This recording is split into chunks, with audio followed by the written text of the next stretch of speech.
रायबरेली से चुनाव लड़ेंगे राहुल गांधी, क्लियर हो गया है। अमेठी से केएल शर्मा उम्मीदवार के तौर पर कांग्रेस के द्वारा उतार दिए गए हैं। दोनों ही प्रत्याशियों का नाम फिलहाल घोषित कर दिया गया है। रायबरेली और अमेठी लगातार वो सीटें जो कि सस्पेंस के अंदर थी और सस्पेंस इनके ऊपर बरकरार था, लेकिन फिलहाल क्योंकि आज दोनों ही सीटों पर नामांकन का आखिरी दिन था, आखिरी तारीख थी, ऐसे में अमेठी से केएल शर्मा उम्मीदवार के तौर पर उतार दिए गए हैं और राहुल गांधी यहां पर रायबरेली से चुनाव लड़ते हुए नजर आएंगे। आपको बता दें कि वायनाड से भी राहुल गांधी चुनाव लड़ रहे हैं और ऐसे में फिलहाल उनका नाम अब यहां पर रायबरेली से भी सामने आ गया है। वहीं बीजेपी ने अमेठी से स्मृति ईरानी को उतारा और रायबरेली में योगी सरकार में मंत्री दिनेश शर्मा को उतारा और दोनों ही नेता बड़े कद के नेता हैं, तो टक्कर यहां पर कांटे की होती हुई नजर आ रही है। क्योंकि देखिए अमेठी और रायबरेली दोनों ही कांग्रेस के परंपरागत सीट रही हैं, लेकिन 2019 में जरूर राहुल गांधी को यहां पर अमेठी से हार का सामना करना पड़ा था और अब जो राहुल गांधी हैं वो रायबरेली से उम्मीदवार यहां पर होंगे।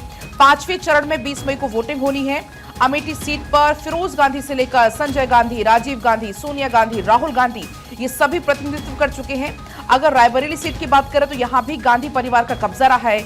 यहां भी फिरोज गांधी, इंदिरा गांधी और सोनिया गांधी प्रतिनिधित्व कर चुकी हैं। सोनिया गांधी 2004 से 2019 तक यहां पर सांसद रही और 2019 में रायबरेली वो सीट थी जहां से कांग्रेस जीत दर्ज कर पाई थी।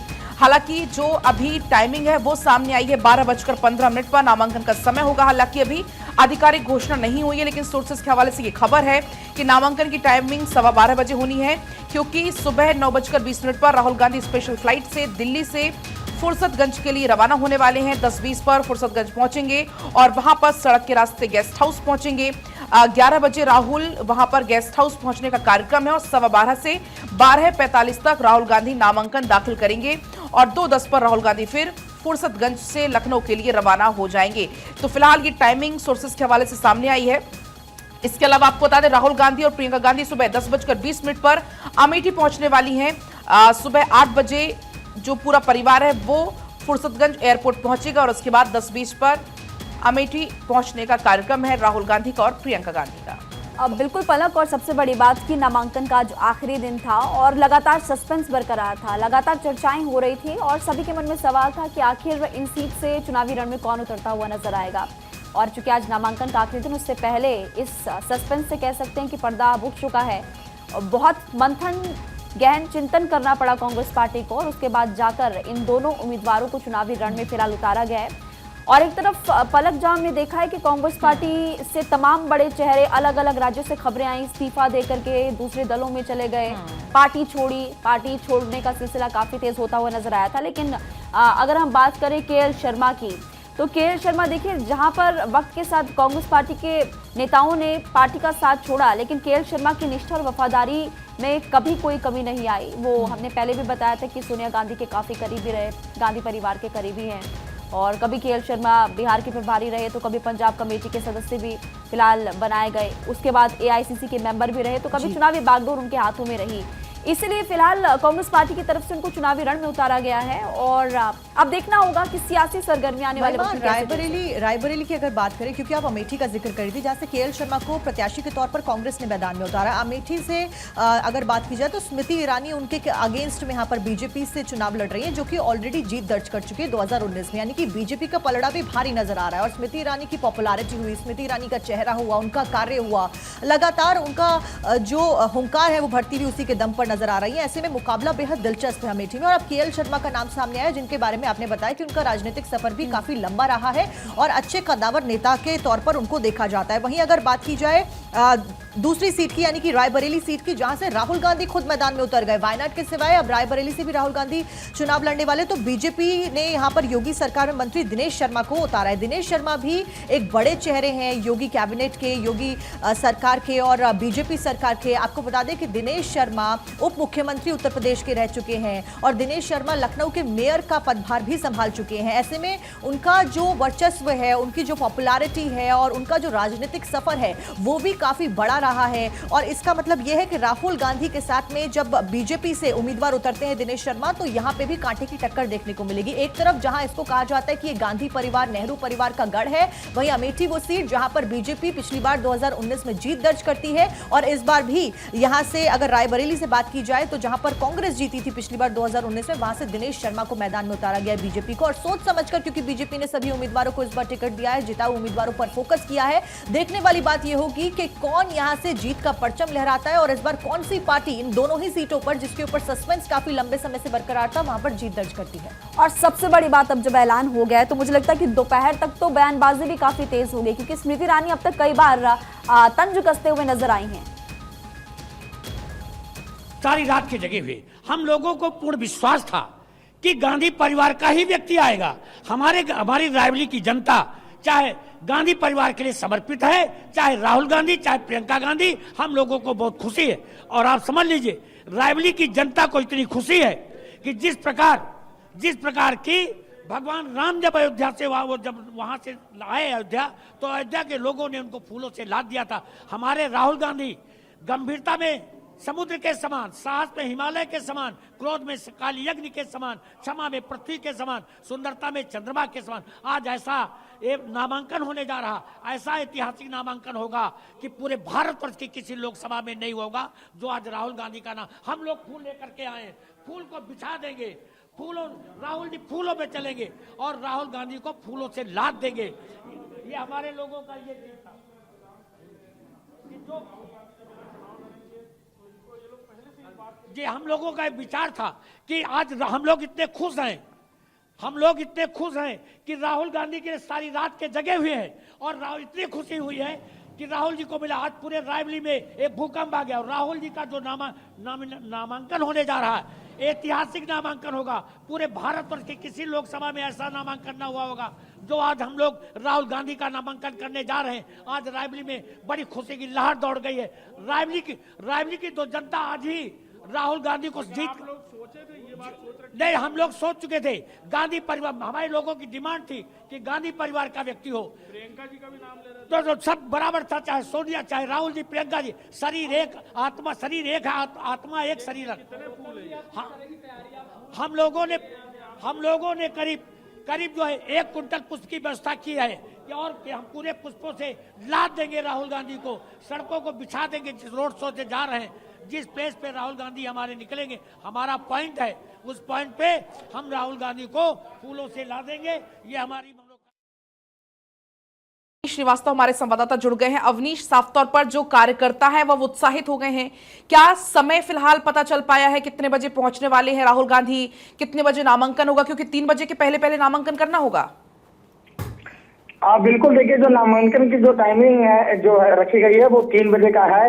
हालांकि 12 बजे तक पहुंचने का राहुल गांधी का अनुमान लगाया जा रहा है कि 12 बजे तक राहुल गांधी रायबरेली पहुंच जाएंगे। और जिस तरीके से कार्यकर्ताओं में जो हर्षोल्लास का जो माहौल बना हुआ है, दरअसल काफी अटकलें लगी हुई थी कि अमेठी से राहुल गांधी चुनाव लड़ेंगे और उसके बाद अब आज स्पष्ट हो चुका है कि राहुल गांधी रायबरेली से चुनावी मैदान में उतरेंगे। दरअसल गांधी परिवार का ये एक परंपरागत सीट रहा है, लगातार तो वहां पर सोनिया गांधी सांसद रही हैं, लेकिन बहरहाल भले ही 2019 में सोनिया गांधी को वहां पर हार का सामना करना पड़ा था, लेकिन तमाम आला कमान और हाई प्रोफाइल सीट भी मानी जाती है, जिसको लेकर अब राहुल गांधी निश्चित तौर पर रायबरेली से नामांकन अपना पर्चा दाखिल करेंगे। जी बिल्कुल, तो देखिए एक सस्पेंस बरकरार जिस पर आज पूर्ण विराम लग गया अवनीश, और हम कार्यकर्ताओं को भी सुन रहे थे। उन्होंने कहा कि काफी चिंतन मंथन के बाद राहुल गांधी का नाम सामने आता, उनका जोश हाई नजर आ रहा। और कैसी प्रतिक्रिया सामने आ रही है राहुल गांधी के नाम सामने आने के बाद? बिल्कुल, देखिए जिस तरीके से कल दिल्ली में जो बैठकों का जो कांग्रेस की जो बैठकें थी, जिसका सिलसिला चल रहा था, सुबह से लगातार बैठकें चल रही थी, तो उसको लेकर भी ये तो तय था कि अमेठी से राहुल गांधी वहां पर चुनाव लड़ेंगे। लेकिन देर रात जिस तरीके से राहुल गांधी का नाम मीटिंग होने के बाद और सुबह नाम की घोषणा होने के बाद अब रायबरेली की अगर हम बात करें तो वहां पर तमाम जो की तैयारियां, हालांकि रायबरेली और अमेठी में कल से ही तैयारियां वहां पर शुरू थी, क्योंकि वहां पर जो कांग्रेस के जो बड़े जो कार्यकर्ता है वहां पर जो चेहरे हैं, के एल वर्मा है जो प्रतिनिधि के तौर पे आते हैं सोनिया गांधी के, वो भी वहां पर पहुंचे थे रायबरेली अमेठी। वहां पर जो समीक्षा उन्होंने किया था, क्योंकि गांधी परिवार को तो आना ही था, लेकिन टिकट को लेकर अमीश, ये भी खबर मिल रही है कि सोनिया गांधी भी पहुंचेंगी रायबरेली। क्या बड़ा शक्ति प्रदर्शन किया जाएगा नामांकन से पहले? अब बिल्कुल निश्चित तौर पर कि देखिए सोनिया गांधी भी वहां पर पहुंचेंगी, राहुल गांधी भी पहुंचेंगे, गांधी परिवार भी पहुंचेगा और कांग्रेस के बड़े चेहरे और बड़े नेता भी वहां पर होंगे। और इसके लिए साफ तौर पर वहां पर जो तैयारियों को देखकर जो प्रोटोकॉल वहां पर जो लगाया गया उसको देखकर ये कहा जा सकता है बिल्कुल निश्चित तौर पर कि शक्ति प्रदर्शन वहां पर देखने को मिलेगी, क्योंकि इंडिया गठबंधन में है अब राहुल गांधी और समाजवादी पार्टी के भी वहां पर लोग हैं, कांग्रेस के भी लोग हैं, तो इसको लेकर एक बड़ी रैली और बड़ी जुलूस। कितने बजे के करीब सोनिया गांधी वहां पर पहुंचने वाली हैं, इसके बारे में कोई जानकारी? कब नामांकन दाखिल किया जाएगा? देखिए नामांकन जो दाखिल करने की जो प्रक्रिया है वो तो हालांकि 11 बजे का है, लेकिन 11 बजे के बाद ही नामांकन पर्चा दाखिल होगा, क्योंकि नामांकन से पहले कांग्रेस का एक शक्ति प्रदर्शन होगा, जुलूस होगा। सोनिया गांधी भी तकरीबन 12 से 1 के बीच में जो है कि वहां पर पहुंच सकते हैं रायबरेली। ठीक है अवनीश, बहुत बहुत शुक्रिया आपका जानकारी देने के लिए। लगातार इस पूरी खबर पर नजरें हमारी बनी हुई है। नामांकन आज दाखिल किया जाएगा राहुल गांधी के द्वारा और साथ साथ में के.एल. शर्मा भी यहां पर नजर आने वाले हैं। और फिलहाल जो सस्पेंस था वो खत्म हो गया है। तो ये बड़ी खबर फिलहाल रायबरेली से चुनाव राहुल गांधी लड़ने जा रहे हैं। दिनेश शर्मा बीजेपी के द्वारा वहां पर प्रत्याशी के तौर पर उतारे गए हैं। वहीं अमेठी से यहाँ पर के.एल. शर्मा का नाम सामने आया कांग्रेस के द्वारा और स्मृति ईरानी बीजेपी से चुनाव लड़ने वाली है। बहरहाल आगे बढ़ते हैं पलक खबरों में। बिल्कुल आगे बढ़ेंगे। एक बार फिर से अखबारों के पन्ने अगर हम पलटाएंगे तो बड़ी खबर यह है कि प्रधानमंत्री मोदी गंगा सप्तमी पर कर सकते हैं नामांकन। भव्य रोड शो का आयोजन यहां पर होगा। बाबा विश्वनाथ के दर्शन वो करेंगे, तो ये बड़ी जानकारी मिल रही है। बाबा विश्वनाथ के दर्शन करने का भी कार्यक्रम है और मौका ये चुना गया है गंगा सप्तमी का। गंगा सप्तमी के मौके पर प्रधानमंत्री मोदी पहुंच सकते हैं काशी और वहां पर नामांकन कर सकते हैं। और जानकारी के मुताबिक इस दौरान भव्य रोड शो भी होने वाला है। तो बड़ी खबर मिल रही है, बाबा विश्वनाथ के दर्शन करने का भी इस दौरान कार्यक्रम होगा। आगे बढ़ते हैं। लोकसभा चुनाव को लेकर बीजेपी ने एक और लिस्ट जारी कर दी है। कैसरगंज से बृजभूषण का टिकट काट कर आपको बता रहे हैं कि बेटे करण भूषण को फिलहाल प्रत्याशी बनाया गया। तो वहीं पर रायबरेली की बात करें, दिनेश प्रताप सिंह भारतीय जनता पार्टी के उम्मीदवार बने हैं। अब ये भी रायबरेली सीट से कांग्रेस पार्टी के उम्मीदवार कौन है हमने आपको बता ही दिया। लेकिन अब देखिए फिलहाल लोकसभा चुनाव को लेकर हम देख रहे हैं कि भारतीय जनता पार्टी की एक और लिस्ट जारी हो चुकी है। वो इस वक्त आपकी टीवी स्क्रीन पर लिस्ट में किस किस का नाम, कैसरगंज से बृजभूषण का नाम काटा गया तो उनके बेटे करण भूषण को फिलहाल प्रत्याशी बनाया गया है। और रायबरेली से बात करें, दिनेश सिंह भारतीय जनता पार्टी के फिलहाल उम्मीदवार बनाए गए हैं। ये जो ऑफिशियल नोटिफिकेशन एक्स पर भी फिलहाल ये पोस्ट की गई है बीजेपी की तरफ से।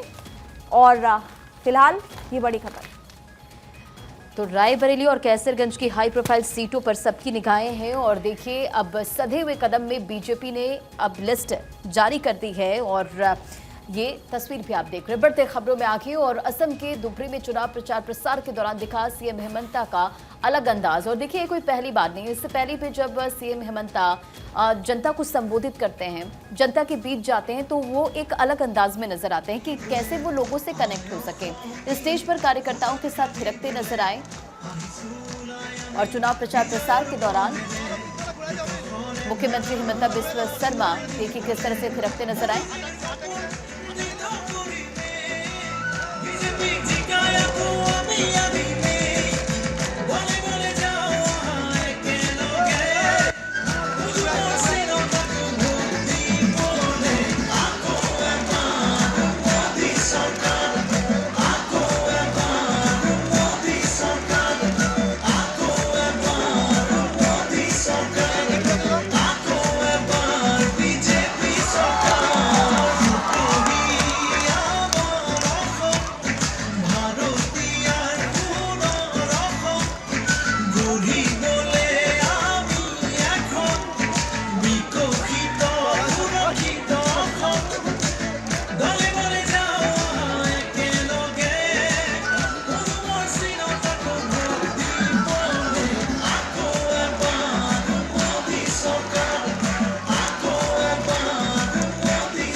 इससे पहले भी कई बार आजकल दो जो राजनेता है, एक तो आपने देखा है ममता शर्मा को और दूसरी तस्वीर साक्षी हमने देखी ममता बनर्जी की भी इस तरह की वीडियोस काफी ज्यादा वायरल हो रही है इस वक्त सोशल मीडिया तो पर। चुनावों का एक अलग अंदाज यहाँ पर नजर आ रहा है इस बार। बिल्कुल। और देखिए इसी बीच खबरों में आगे बढ़ेंगे। राजनेता लगातार चुनावी मैदान में हुंकार भरते नजर आ रहे, एक अलग अंदाज उनका नजर आ रहा है। लेकिन इसी बीच एक और बड़ी जानकारी, बीएसपी ने जारी की लोकसभा चुनाव की उम्मीदवारों की 12वीं लिस्ट और बीएसपी की 12वीं लिस्ट में 5 उम्मीदवारों के नाम का ऐलान है। इलाहाबाद से रमेश पटेल, भदोई से हरिशंकर सिंह को टिकट दिया गया, तो श्रावस्ती से मोइनुद्दीन अहमद खान को टिकट दिया गया है। वाराणसी से अगर बात करें तो वाराणसी से अतहर जमाल चुनावी मैदान में है और बांसगांव से डॉक्टर राम समुज को टिकट दिया गया है। तो बसपा की प्रत्याशियों की 12वीं लिस्ट आ गई है और इसमें 5 प्रत्याशियों का नाम दिया गया है, जिसका जिक्र हमने किया। और आपको ये भी बताते चले कि बीते दिन यानी कि गुरुवार को 11वीं लिस्ट सामने आई थी और इसमें गोंडा से भाजपा प्रत्याशी कीर्तिवर्धन सिंह के सामने सौरभ कुमार मिश्रा को टिकट दिया गया है। और इसके अलावा बसपा ने कैसरगंज से नरेंद्र पांडे और संत कबीर नगर से नदीम अशरफ, बाराबंकी से शिव कुमार दोहरे को चुनावी मैदान में उतारा है। तो आजमगढ़ से बसपा ने 20 दिन में तीसरी बार प्रत्याशी बदल दिया है और 12 अप्रैल को बसपा ने पूर्व प्रदेश अध्यक्ष भीम राजभर को टिकट दिया था। तो देखिए ये 12वीं लिस्ट सामने आ चुकी है बीएसपी की, जिसमें 5 उम्मीदवारों के नाम का ऐलान कर दिया गया। साक्षी आगे बढ़ते हैं, अगली खबर का रुख करते हैं। आपको बता दें कि मुरैना में भावुक हुई प्रियंका गांधी और उनके द्वारा कहा गया कि पिता के टुकड़े घर लेके आई, विरासत में पैसा नहीं शहादत मिली। तो एक तरीके से जिस तरीके से बीजेपी हमलावर हो रही है उसके ऊपर प्रियंका गांधी को यहाँ पर मुरैना में सुना गया, भावुक होती भी वो नजर आई। उन्होंने तमाम बातें कही, पिता के शव के टुकड़े घर लाई, उन्होंने ये बात कही और इस बात को कहते हुए भावुक होती भी नजर आई। विरासत में पैसा नहीं शहादत हमको मिली। और इससे पहले भी देखिए उनके मंगलसूत्र को लेकर जो बातें कही गई थी कि मेरे माँ का मंगलसूत्र यहाँ पर कुर्बान हुआ था देश के लिए, उस बात का भी जिक्र उन्होंने इससे पहले किया हुआ है। और अब आगे बढ़ेंगे, बात असम की होगी जहां पर कुदरत का कहर देखने को मिला है। असम के दिमा हसाओ जिले में कुदरत का कहर देखने को मिला है। भारी बारिश यहां पर हुई और भारी बारिश के चलते कई हिस्से बाढ़ में चपेट में आ गए, बाढ़ की चपेट में आ गए। भूस्खलन यहां पर हुआ है। संचार व्यवस्था भी पूरे तरीके से ध्वस्त हो गई है। तस्वीरें आप देखिए, कुदरत का ऐसा कहर कि तमाम जो घर हैं, तमाम जो जिले हैं वो इस बाढ़ की चपेट में आ गए हैं। बारिश के चलते कई हिस्से बाढ़ की चपेट में है। संचार व्यवस्था भी बाधित हो गई है। लोगों का आम जनजीवन भी पूरे तरीके से अस्त व्यस्त हो चुका है। खबरों में आगे बढ़ते हैं, लापरवाही की इंतहा, ऐसा क्यों कह रहे हैं? क्योंकि मुंबई के अस्पताल में मोबाइल टॉर्च की रोशनी में डिलीवरी की गई, मां और बच्चे की जान चली गई। डॉक्टर्स पर सेलफोन की रोशनी में डिलीवरी का आरोप लग रहा है। परिजनों का आरोप है कि अस्पताल ने जनरेटर नहीं चलाया। बीएमसी ने तूल पकड़ने के बाद मामले की जांच फिलहाल शुरू की। तो देखिए खबर सामने आती है कि अस्पताल में लाइट चली गई, लेकिन सबसे बड़ी बात कि अस्पतालों में जनरेटर की व्यवस्था तो होनी चाहिए। अगर व्यवस्था थी तो जनरेटर क्यों नहीं चलाया गया? सबसे बड़ा सवाल ये, क्योंकि माँ और बच्चे की जान चली गई और मोबाइल की टॉर्च की रोशनी में डॉक्टर्स ऑपरेशन कर रहे थे जिसमें माँ और बच्चे की मौत हो गई है। इस तरह के अस्पतालों पर, इस तरह के डॉक्टर्स पर या इस तरह के जो अस्पताल का प्रशासन होता है उस पर कड़ी कार्रवाई की जानी चाहिए, क्योंकि इस तरह के मामले हमने एक बार नहीं बल्कि कई बार देखे हैं जिसमें जो लोग होते हैं उनकी जान चली जाती है। बिल्कुल, और ऐसी कई तस्वीरें वायरल होती जो अपने आप में बहुत बड़ा सवाल खड़े करती है। बढ़ते खबरों में आगे, दिल्ली से अगली बड़ी खबर, एलजीबीटी सक्सेना पर का बड़ा एक्शन। तो ये बड़ी जानकारी आपको दे, दिल्ली महिला आयोग से 223 कर्मचारियों को हटाया गया। एलजी के आदेश पर कर्मचारियों को हटाया गया बिना इजाजत। स्वाति मालीवाल पर नियुक्ति का आरोप। और देखिए अखबारों में भी इसका जिक्र है। दिल्ली महिला आयोग की पूर्व अध्यक्ष स्वाति मालीवाल पर नियम विरुद्ध नियुक्ति का आरोप और कर्मियों की बर्खास्तगी पर बखेड़ा। इसी हेडलाइंस के साथ इस खबर का जिक्र है। 223 पद बिना मंजूरी सृजित किए गए। 52 संविदा कर्मियों को तत्काल प्रभाव से हटाया गया और समिति की रिपोर्ट पर यह पूरी कार्रवाई हुई है। समिति की रिपोर्ट की अगर बात करें तो नियुक्ति मामले में तत्कालीन एलजी अनिल बैजल ने मुख्य सचिव की अध्यक्षता में कमेटी गठित की थी। कमेटी ने 2017 को दी रिपोर्ट में बताया कि नियुक्तियां नियम विरुद्ध है। बिना सक्षम पदाधिकारी मंजूरी की नियुक्तियां की गई और अब दिल्ली महिला आयोग में तैनात सभी 52 संविदा कर्मियों को तत्काल प्रभाव से हटा दिया गया। देखिए दिल्ली सरकार में नौकरी जाने के लिए जिम्मेदार ये भाजपा का स्टेटमेंट है। भाजपा प्रदेश अध्यक्ष वीरेंद्र सचदेवा ने कहा है कि दिल्ली सरकार और डीसीडब्ल्यू की पूर्व अध्यक्ष पर निशाना साधते हुए उन्होंने कहा कि इन दोनों की गलत कार्यप्रणाली की वजह से महिलाओं की नौकरी छूटी है। और देखिए इसी के साथ में अगली खबर का रुख करते हैं। डीप फेक के मामले पर इलेक्शन कमीशन ही बना सकता है नीति। दिल्ली हाई कोर्ट ने कहा कि तत्काल नियामक ढांचा तैयार करने के लिए कहा गया है और इलेक्शन कमीशन इसके ऊपर कुछ निर्णय ले सकता है। और देखिए डीप फेक के कई सारे मामले सामने आ रहे हैं। खुद प्रधानमंत्री नरेंद्र मोदी, तमाम जो बड़े दिग्गज नेता हैं वो डीप फेक के मामले को उजागर करते हुए नजर आ रहे हैं और ऐसे में एक नीति बनाना बहुत ज्यादा इंपॉर्टेंट हो जाता है।